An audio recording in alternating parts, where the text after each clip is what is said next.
Bismillahirrahmanirrahim. Assalamu alaikum, hurmatly tuğanдар. Бүгінгі сабағымызда Аллах бұйырса, мына ушул Құрайш сүресін өтөбүз. Аузу биллахи минаш-шайтанир-ражим. Бисмиллахир-рахманир-рахим. Ли-илафи Құрайш. Мына ушул аятта биз көңүл бура турган тамгалар бул хамза, жана андан кийин келген я созулма, жана лам андан кийин келген алиф. Ли-илафи экөтен созулуш керек. Албетте 2 аракет созулат, 4-5 аракет созулбайт. Бирок негизги катасы ли-илафи деп созулбай калбаш керек. Демек ли-илафи деп созуш керекпиз. Бирактан жазып коелу созу деп. Созу. Ли-илафи Құрайш.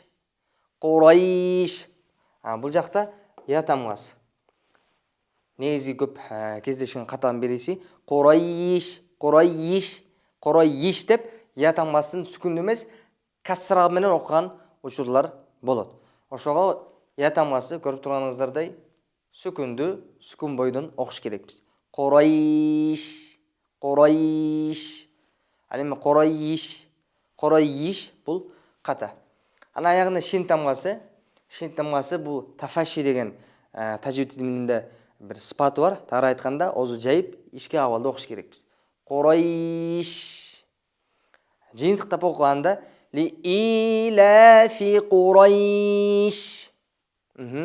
Кийинки аят. Илафихим. Көрүп турганыңыздардай бир башкача бир белги турат. Бул я тамгасы. Я тамгасынын кичинекей бир түрү, бир белгиси. Ошондо бул белги созулат деген белги. Ошондо илафи. Илафи. Созобуз. Бул жакта дагы созуш керек болот. Бияка кайтат. Илафихим. Илафихим деп бул белги окулбай калбаш керек. Ошондо натыйжада илафихим рихлаташ-шитаи вас-сайф. Рихла хатамас. Ачык дана тунук чыгыш керек. Аш-шита.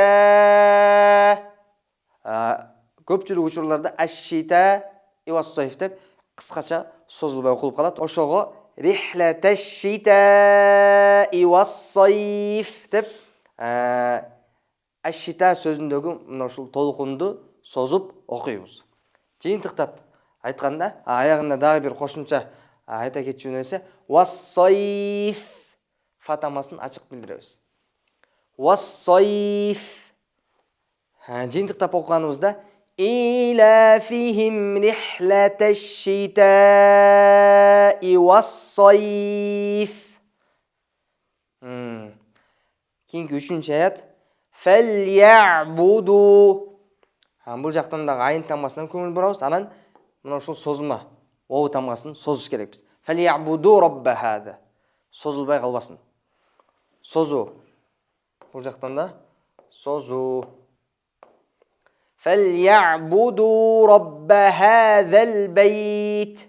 Созу деп жазып койдук. Ошого фальябуду деп матты созобуз. 2 аракет. Робба хадал байт. Хадал байт. Байт деп токтоп калсак эч бир үн жок. Ушундай. Анда бул ката болот. Ошого робба хадал байт деп аягында бир аван чыгарып коебуз.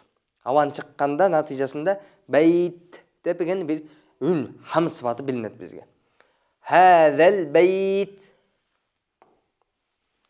Түшүнүктүү болду. Эми жыйынтыктап окуйбуз. Фальябуду робба хадал байт. Бул жактан дагы байт деп, ал-байт деп токтогондо байт деп окулуп калбаш керек. Буга да көңүл бурабыз. Андан кийинкиси аллази ат'амахум. Аллази кайра толкун келди. Толкун бул 4-5 аракет созо турган бир белгини бизге билдирет. Ошого Натыйжасында аллази ат'амахум. Ата дегенде по тамгасы. Ата қалқала болады.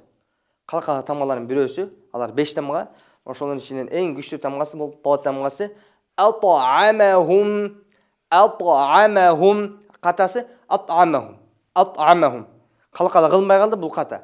Ошого ат'амахум деп қалқала кылабыз, титиретип окуйбуз. Аллази ат'амахум мин жу'. Ат'амахум дегенде бuyakta мим тамгасына 2 мим катарлаш келди. Биринчи экинчисине илгон болду дагы, гунна менен окуйбуз. Ат'амахум мин жу'. Мына бул жерден токтосок болот. Мин жу'. Ат'амахум мин жу'. Ушул жерде мин дегенде ихфа эрежесин билдиребиз дагы. Нун тамгасынын гуннасын өзүнөн кийин келген жим тамгасынын чыга турган ордуна жакыныраак алып келебиз. Ошондо бул ихфа эрежеси болот. Натыйжада мин жу' деп окуйбуз. Андан кийинкиси ва аманахум мин хауф. Ва аманахум. Анан дагы айта кетчү нерсе, урматтуу туугандар, мына бул жерде көпчүлүк Куран нускаларында вакфтын белгиси бар. Токтосо болот деген жер бар. Белги бар. Бул жерден токтогон жакшыраак. Токтогон болот. Мин жу' деп айын тамгасын билдиребиз. Эми улап окугандачы, улап окуганда анда бул бир аз таталараак болот. Тагыраак айтканда, танвинди өзүнөн кийинки вау тамгасын улап окуйбуз. Натыйжада мин жу'и ва аманахум. Жу'и ва аманахум. Ошого токтогону жу' деп токтолот. Ал эми улап окуганда жу'и ва аманахум. Жу'и деп гунна менен кармап туруп, бир аз гунна кылып, анан кийинки сөзгө өтөбүз. Ошого бул айын тамгасында белгилеп коелу. Кийинки сөз ва аманахум мин хауф. Аманахум гунна. Ва аманахум мин хауф. Мин хауф. Бул жерде нун тамгасы гунна кылынбайт. Илзахар эрежеси жүрүп жатат. Нун тамгасы ачык айкын окулат. Катасы кайсыл? Мин хауф деп кээ бир учурларда гунна менен ихфа кылынып калган учурлар кездешет. Ошо бул ката болот дагы. Бул жерде илзахар менен ачык билдирип окуйбуз. Мин хауф деп. Эми жыйынтыктап ушул аятты окуп кетели. Аллази ат'амахум мин жу'. Же болбосо мин жу'и ва аманахум мин хауф. Мына ушинтип бүгүнкү сабагыбызда биз Аллахтын жардамы менен Курайш сүрөсүндөгү көңүл бура турган тамгаларды, эске ала турган эрежелерди өттүк. Эми жыйынтыктап бир катар баштан окуйбуз. Бисмиллахир-рахманир-рахим. Лиилафи Курайш.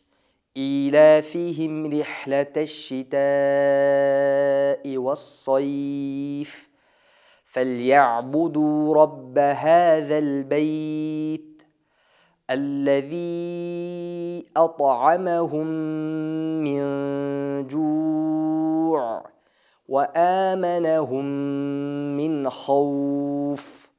الله تعالى бардыгыбызга Курандагы ар бир сүрөнүн аятты тамаларды тура талаптагыдай окуганга мүмкүнчүлүк берсин.